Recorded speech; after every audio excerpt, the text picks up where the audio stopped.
Assalamualaikum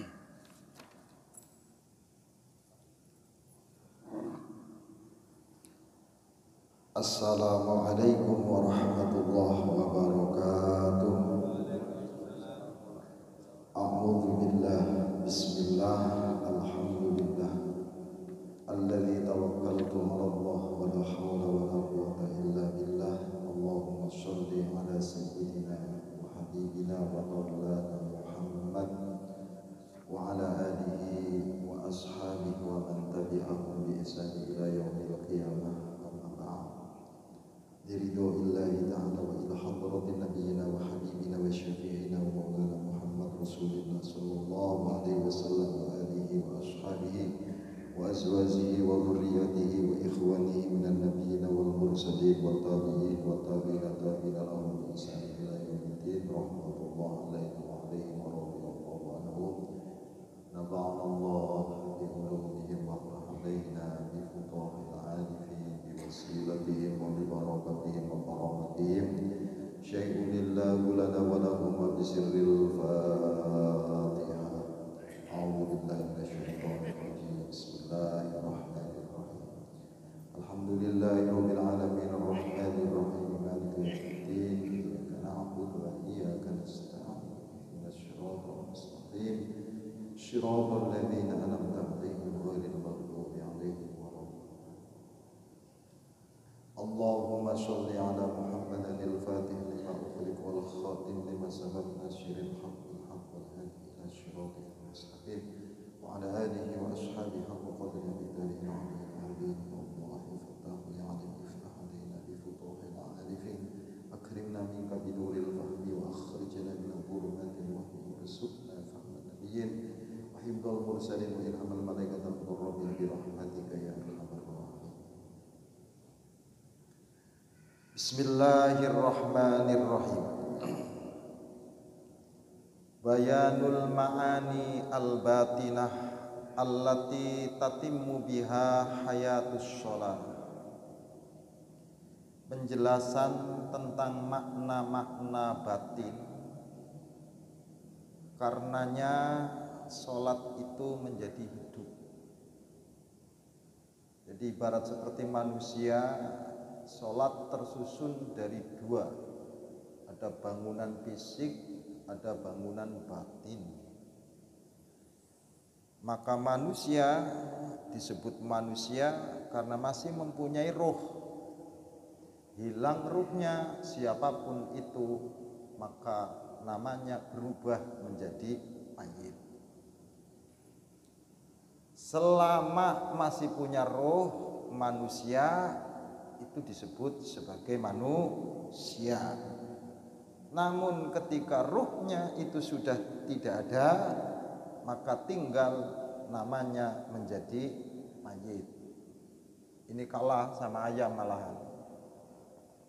Kalau ayam begitu mati malah namanya banyak. Kalau kita ini mati malah menyandang cuma satu nama. Memang ketika kita masih hidup namanya banyak. Ada presiden, anggota dewan, kiai, apalagi itu banyak. Nama kita itu banyak ketika masih hidup. Giliran ruhnya tidak ada, maka hanya satu nama, namanya mayit. Ayam memang ketika hidup dia hanya punya satu nama. Namun giliran mati ternyata dia memiliki sekian banyak nama. Ayam bakar, ayam goreng, ayam kripsi, ayam geprek. Ada lagi itu di 21 namanya ayam poligami. Ini kita kelasnya sama ayam saja kadang-kadang.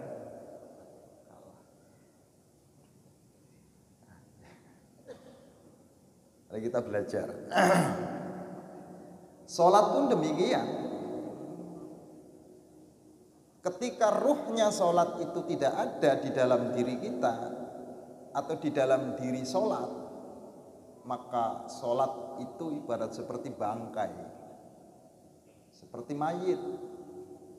Nah kalau sudah jadi mayit, tidak ada gunanya.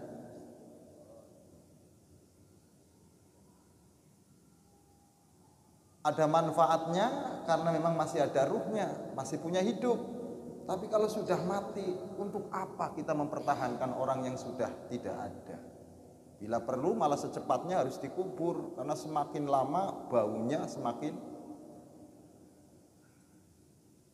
Sholat itu juga kalau ruhnya tidak ada, itu berarti seperti bangkai, Pak. Maka mau tidak mau sholat yang kita lakukan ini bagaimana supaya bisa hidup. Dengan hidupnya ini bisa terbang di atas sana, bisa menembus kehadirat Allah Subhanahu wa ta'ala.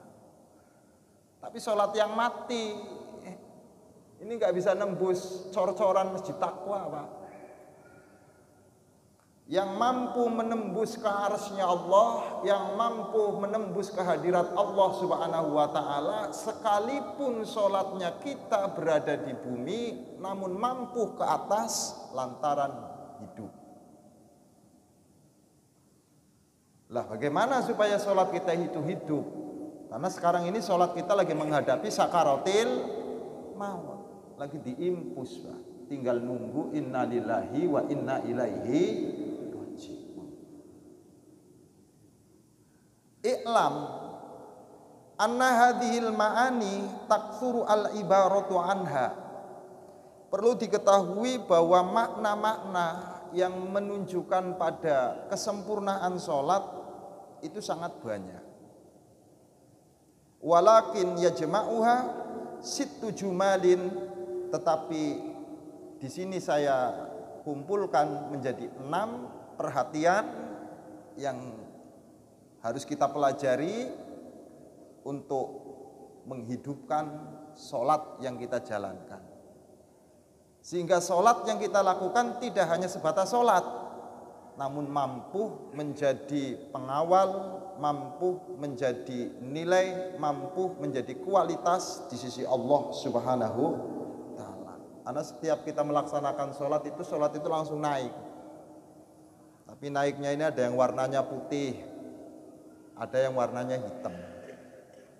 Yang warnanya putih, sholat ini sambil berdoa, ya Allah ridhoilah hambamu ini yang telah melaksanakan sholat, karena dia telah melaksanakan sholat dengan sesungguhnya.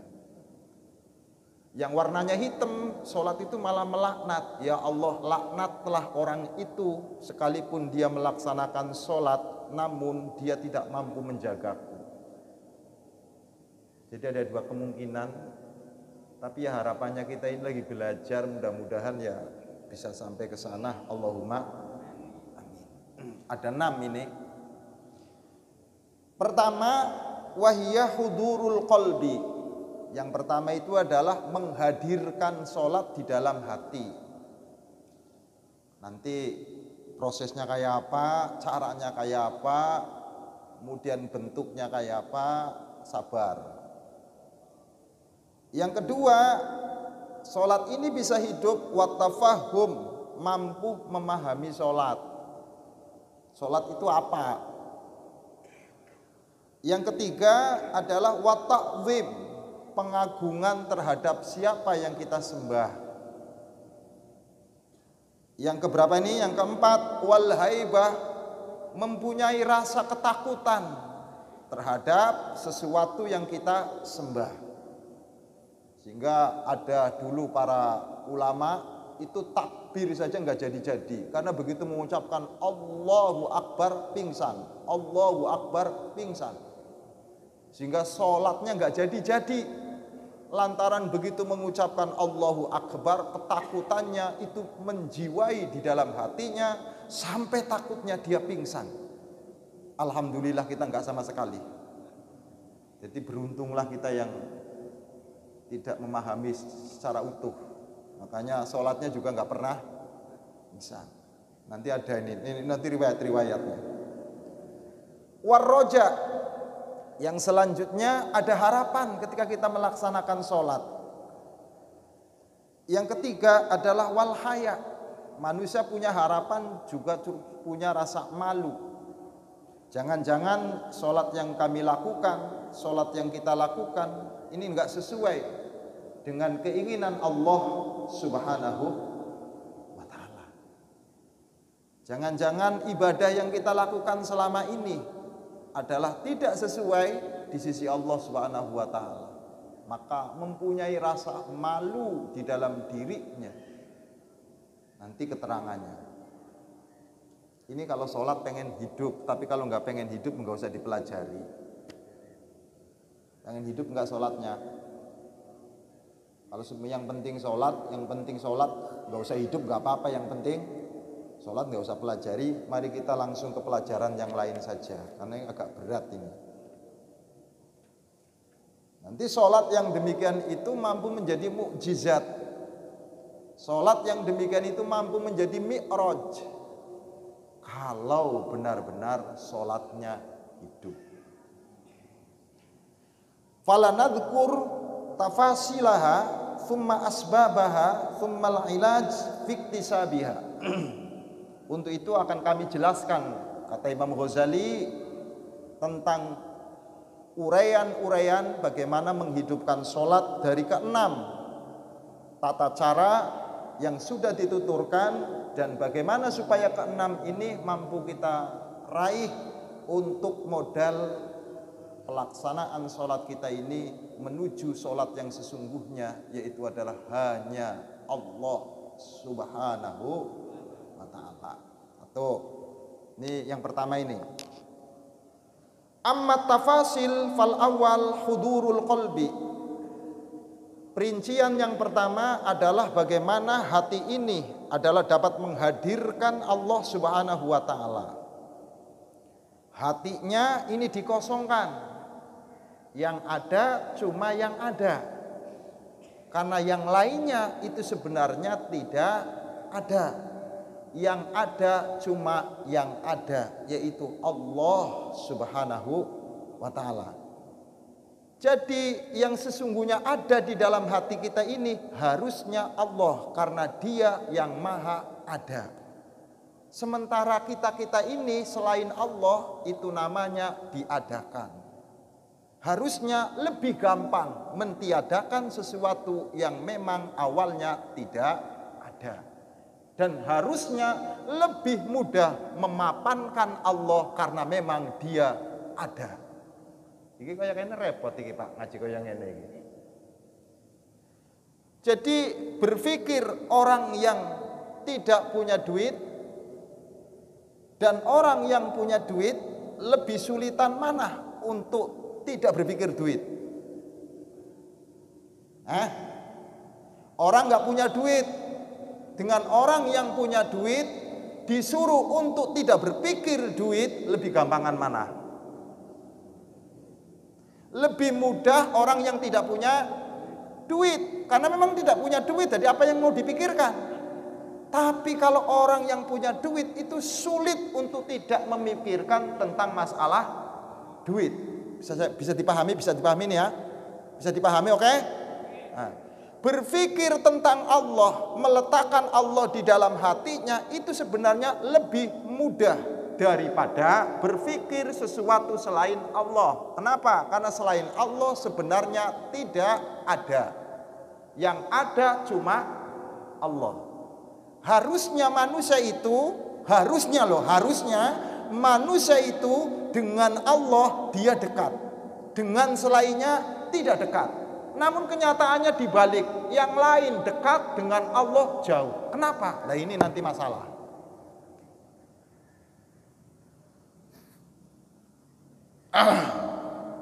Ini kayak abot ya Pak. Kita ulangi, Allah itu yang maha ada, selainnya itu tidak ada. Karena tidak ada ini, maka untuk menunjukkan kepada adanya Allah harus ada bayang-bayang. Bayang-bayang ini untuk menunjukkan tentang fisiknya. Oke? Ayo ke, Masya. Namun bayang-bayang ini tidak bisa dilihat kecuali kalau ada nurnya. Kalau ada cahayanya. Anda punya bayangan, bayangan itu menunjukkan adanya Anda. Namun bayangan itu bisa dilihat seandainya ada cahayanya. Ketika tidak ada cahayanya, maka bayangan itu tidak kelihatan. Maka Allah untuk menunjukkan dirinya sebagai Tuhan, nanti kesimpulannya, dia ciptakan semuanya sebagai bayangan dirinya. Agar bayangan ini kelihatan, diciptakanlah cahaya. Cahayanya apa? Matahari. Sehingga kelihatan sampean kabeh. Dengan kelihatannya manusia-manusia ini akan nampak dari ciptaan yang sama, bahan yang sama, dibuat dengan sama. Namun ketika jadi manusia, rupanya tidak sama, bahasanya tidak sama, kesimpulannya enggak sama, identitasnya enggak sama, rambutnya enggak sama, kecerdasannya enggak sama, ngomongnya enggak sama, intelektualnya enggak sama, kapasitasnya tidak sama. Itu kalau tidak yang maha hebat tidak mungkin. Karena Allah maha hebat, maka menciptakan sesuatu dari sesuatu yang sama, hasilnya tidak sama. Sekalipun yang tidak sama ini aslinya sama. Mumet sampean ngaji koyo ngene kan. Ngaji kelas dhuwur iki. Satu contoh dulu. Lontong aslinya dari beras. Lontong, kupat, bubur, nasi, semuanya itu adalah tidak sama, namun berasal dari sesuatu yang sama. Kalau pengen jadi lontong dibungkus, bungkusnya bisa pakai daun, bisa pakai plastik. Kalau pengen jadi kupat, bungkusnya pakai janur. Kalau pengen jadi nasi, airnya dengan berasnya harus seimbang. Tapi kalau pengen jadi bubur, airnya harus lebih banyak daripada berasnya. Namun semua yang berbeda-beda ini, yang tidak sama ini, aslinya berasal dari Muhammadiyah, NU, Salafi, ilakhirihi, jauhlah, itu tidak sama. Namun aslinya sama, berasal dari satu agama namanya Islam. Ngono wae kok sampean.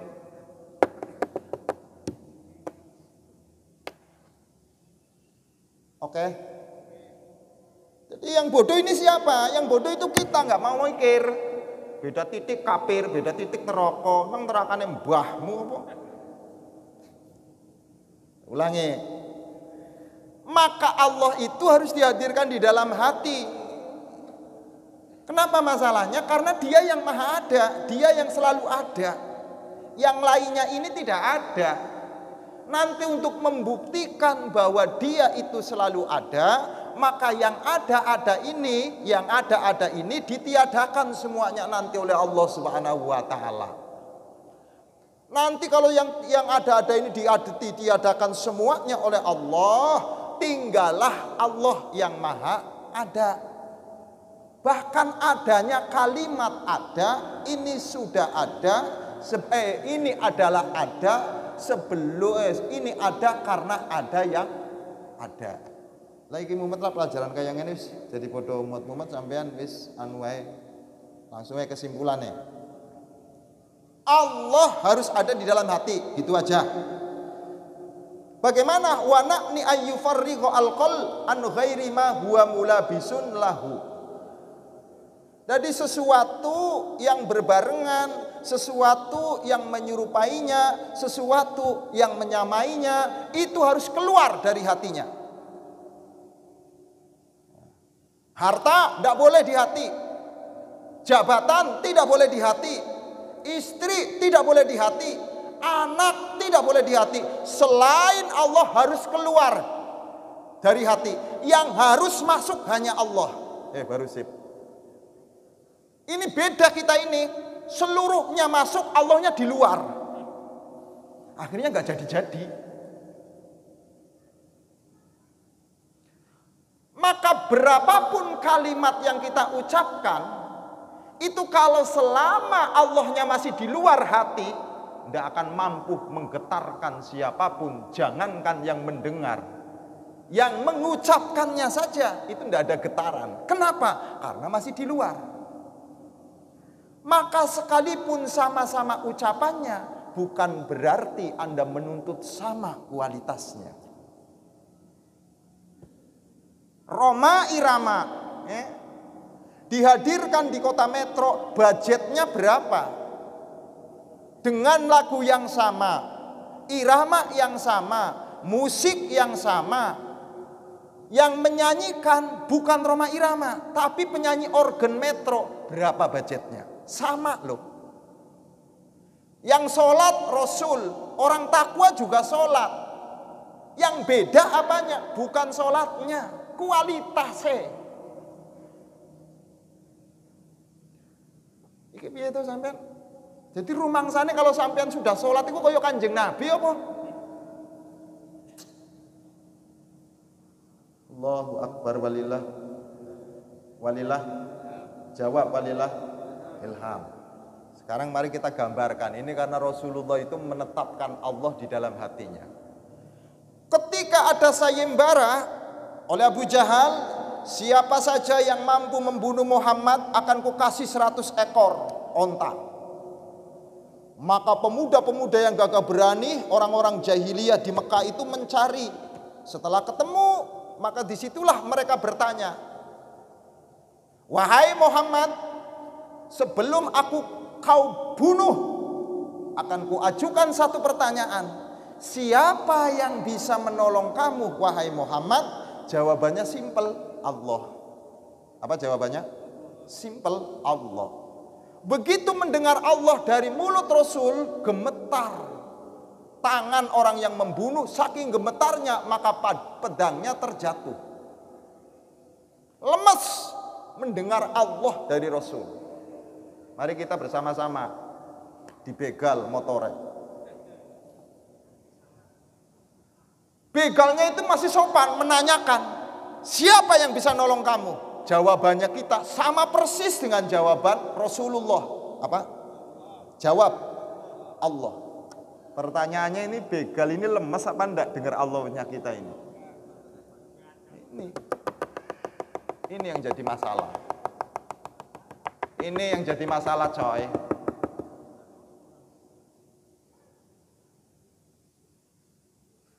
Kualitasnya kita ini yang sudah mulai turun. Kalau simbol-simbol agama ini semakin maju, nyatanya bangunan masjid semakin banyak. Yang kurang ini adalah kualitasnya di dalam keislaman kita, keimanan kita, termasuk di dalam sholat kita. Mau tidak mau, ya harus didengerin. Memang kenyataannya kayak begitu. Ayyufarriqu al-qalb an ghairi ma huwa mulabis. Mengosongkan hatinya dari selain Allah. Karena kalau ada sesuatu selain Allah berada di dalam hatimu, musyrik. Maka selama musyrik itu tidak menyembah berhala, kecil coy. Kecil. Kalau musyrik itu adalah menghindari dari penyembahan terhadap pepohonan, kecil. Yang sangat sulit adalah Anda menempatkan makhluk di dalam hatimu sebanding dengan Allah Subhanahu wa taala. Itu musyrik. Makanya jangan gampang-gampang serak-serik. Jadi sesama musyrik enggak usah saling memusyrik-musyrikan. Oke? Rumangsane musyrik itu gampang apa? Masa Anda minum, dengan minum ini saya hidup musyrik. Kenapa? Anda meyakini bahwa hakikat hidup itu bukan dari Allah, namun dari luar. Tanpa belajar, kita ini bodoh, musyrik. Wong nyatanya Rasul nggak pernah belajar juga cerdas. Maka hukum-hukum yang Allah jadikan itu hanya hukum sunatullah, ketetapan yang berlaku. Namun hakikatnya semuanya itu adalah berasal dari Allah subhanahu wa ta'ala. Yang kedua, menyingkirkan Allah yang pertama ini dari hatinya. Wa mutakallim bih. Saat itu kita lagi ngomong sama siapa?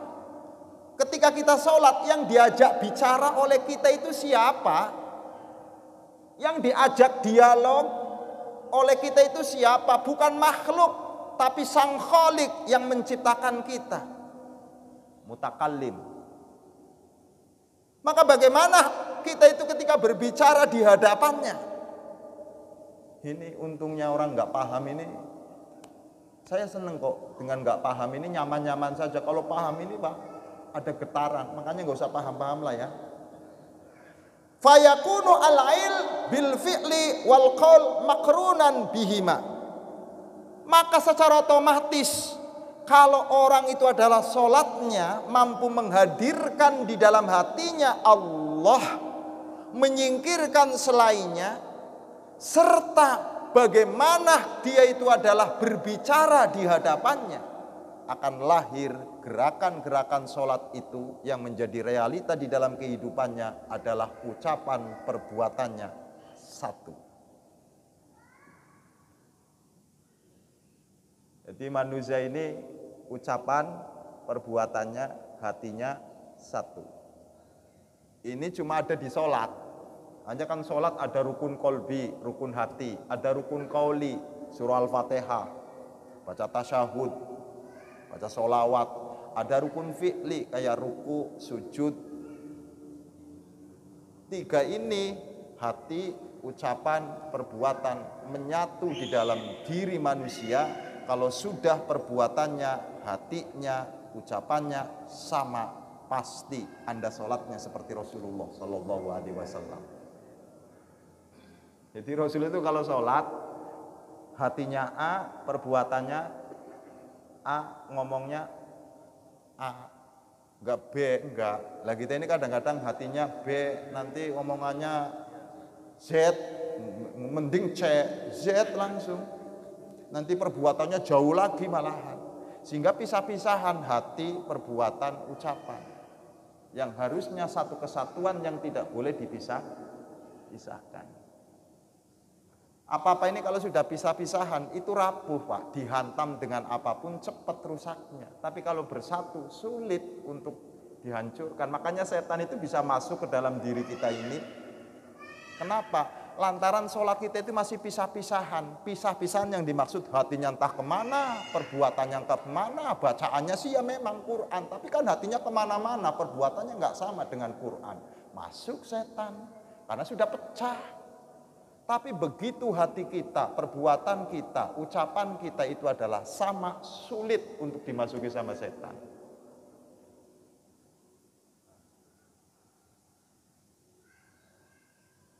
Iki kok sampean meneng iki karena ora paham apa? Apa terkesima saya nggak tahu, Pak. Masya Allah. Nah ini kita dalam belajar. Oleh karenanya sholat itu satu amalan ibadah yang dilakukan harus terus menerus. Dalam sehari paling tidak lima kali. Kenapa? Ya karena saking beratnya pelajaran ini. Kita harus pengalaman dulu, tidak bisa tidak. Nah. Wala yakunu al-fikru ja'ilan fi ghairihima. Wa mahma in sarafa al-fikru an ghairihima huwa fihi wa kana fi qalbihi dzikrun lima huwa fihi wa lam yakun fihi ghaflah an kulli syai'in faqad hasala huduril qalb. Lisannya itu adalah menggerakkan kalimat-kalimatnya Allah Subhanahu. Quran itu kan kalimat-kalimatnya Allah, perbuatannya mengarah kepada kehendaknya Allah, hatinya tunduk di hadapan Allah. Kalau ini mampu kita raih, yakin sholatnya mampu menjadi pendamai, bukan menjadi masalah. Selama ini kan kita teori-teori tentang rapetin barisan nyari kaki salah semua kalau menurut konsep ini. Sholat tuh yang dicari kaki bukan yang dicari Allah Subhanahu wa ta'ala. Tapi ya terserah. Ini saya hanya mengatakan ilmu dari sini, jangan diprotes, jangan protes sampean. Walakin tafahum li maknal kalam amrun. Tetapi memaknai kalamnya Allah Subhanahu wa ta'ala itu adalah sebuah perkara yang di luar kehadiran hati. Nah sekarang ini masalahnya begini Pak. Agama kembali di sini supaya kita memahami. Itu dulu di zaman Rasulullah Muhammadin sallallahu alaihi wasallam itu berbeda dengan keadaan sekarang. Yang berbeda keadaannya. Kenapa masalahnya? Kalau dulu di eranya Rasulullah masih hidup, itu di samping ada petunjuknya namanya kitab, juga ada gambarnya. Bahkan tanpa Quran pun harusnya itu tidak masalah, yang penting ada gambarnya. Oke? Anda nonton TV itu kalau suaranya saja gambarnya nggak ada, kira-kira bingung apa enggak? Bingung apa enggak? Maka dengan mendengarkan sebuah pemberitaan yang tidak melihat gambarnya, itu bisa menjadikan orang berbeda pendapat karena tidak ada gambar. Lah dulu sahabat-sahabat ketika Rasul masih hidup itu tidak berpecah belah. Kenapa? Karena gambarnya masih utuh. Begitu Rasulullah wafat, agama hanya meninggalkan tulisan yang gambarnya sudah tidak ada. Pernah ngaji kaya ngene iki pernah sampean? Rasulullah itu tidak ada, hanya meninggalkan tulisan. Dan tulisannya itu pun akan bermasalah kalau dipahami apa adanya. Contoh, ini yang seringkali dijadikan dalil oleh orang-orang radikal ini. Wa qala Nabi sallallahu alaihi wasallam, umirtu an uqatila an-nas hatta yaqul la ilaha illallah. Kata Rasul, saya diperintahkan untuk memerangi manusia sampai mereka mengucapkan la ilaha illallah. Dari sini maka yang namanya dalil ini menunjukkan seolah-olah Nabi itu adalah merestui umatnya memaksa siapapun harus Islam. Kalau tidak Islam, bunuh. Bayang enggak?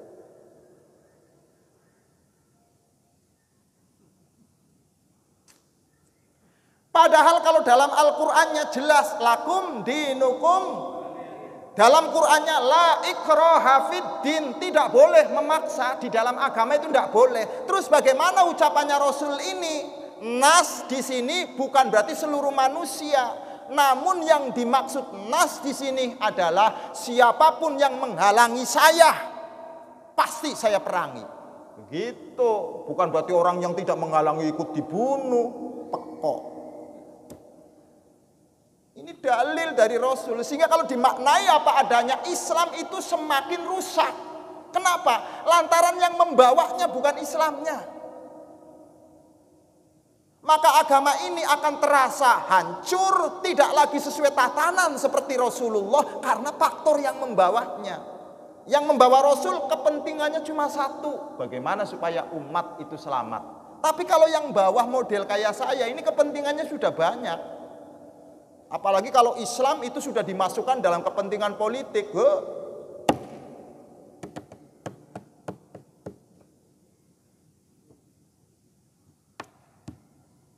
Hati-hati sampean dengan dalil-dalil Rasulullah Shallallahu Alaihi Wasallam.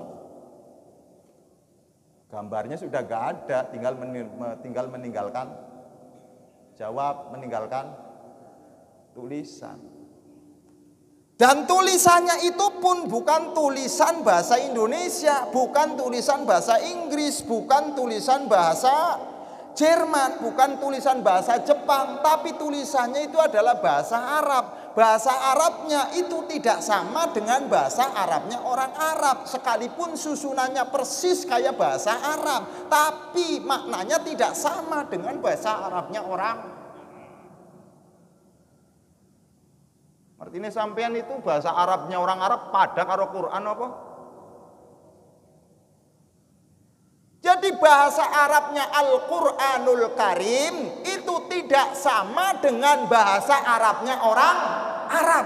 Anda tidak boleh menyamakan bahwa bahasa Arabnya orang Arab adalah sama, sehingga belajar bahasa Arab berpahala. Mbahmu kuwi. Yang berpahala itu kalau mempelajari Al-Quran, tapi kalau mempelajari bahasa Arab nggak ada pahalanya tuh.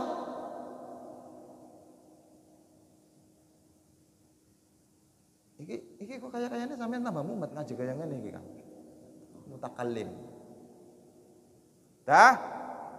Sampun iki? Ngomong ge. Paham? Maka karena Quran itu tulisan, bareng-bareng tulisan, itu yang tersirat lebih banyak daripada yang tersurat.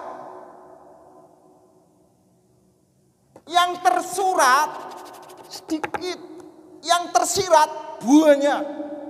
Anda kalau mau jujur, gula itu tidak ada di tebu. Dilihat dada, di tebu tidak ada gulanya. Namun kenapa kemudian berubah menjadi tebu? Karena diproses. Jadi jangan dikit-dikit mengatakan tidak ada dalilnya. Masuk dulu coy, masuk. Jangan di luar terus, jangan melihat teksnya terus, masuk di dalam teks. Nanti Anda akan temukan betapa briliannya ulama-ulama zaman dahulu. Semuanya agak ngamuk ini. Masuk. Jangan katakan tidak ada Haji Buyung, hanya melihat rumahnya itu tertutup pintunya. Paham? Pak Haji Buyung nggak ada. Anda sudah melihat? Belum, tapi rumahnya tertutup. Bisa jadi beliau itu berada di rumah, lagi tidur. Anda akan katakan bahwa itu tidak ada Haji Buyung di rumahnya kalau sudah memeriksa satu persatu ruangan. Ternyata tidak diketemukan, baru katakan tidak ada Haji Buyung. Wong baru dilihat dari halaman rumahnya ketutup, ngomong nggak ada Haji Buyung. Kita itu baru melihat lahiriahnya Quran loh Pak. Lahiriahnya Quran itu 114 surah. 114 surah.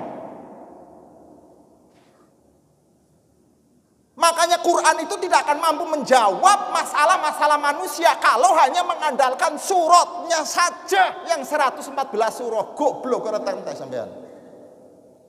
Mulai galak ngaji. Suka ya alhamdulillah, enggak suka karena saya sudah mangkel banget sama orang bodoh nih gitu.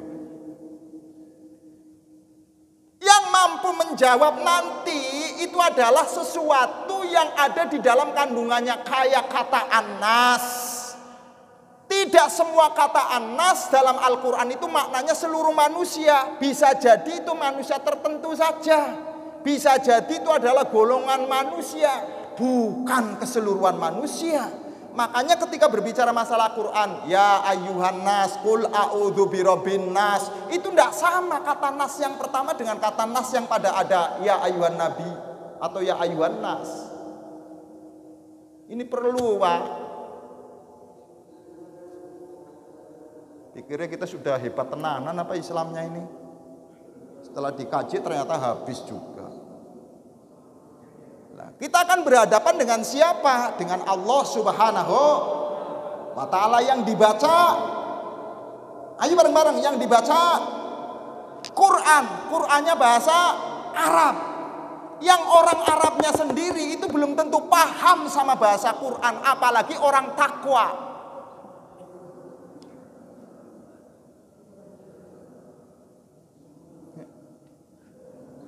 Wes, cukup? Lah Quran ini sengaja Allah tinggalkan, gambarnya dihilangkan yaitu Rasul. Karena apa? Karena kalau umat itu terpaku sama Rasulnya terus, itu tidak bisa menjawab masalah. Paham apa enggak? Kenapa? Karena sifat-sifatnya Rasul itu, dakwahnya itu dulu terbatas, hanya Mekah Madinah. Waktunya pun 23 tahun. Berapa? 23 tahun. Sementara menghadapi masalah manusia yang tidak pernah ada ujungnya. Dulu tidak ada, sekarang ada. Dulu mustahil, sekarang mungkin.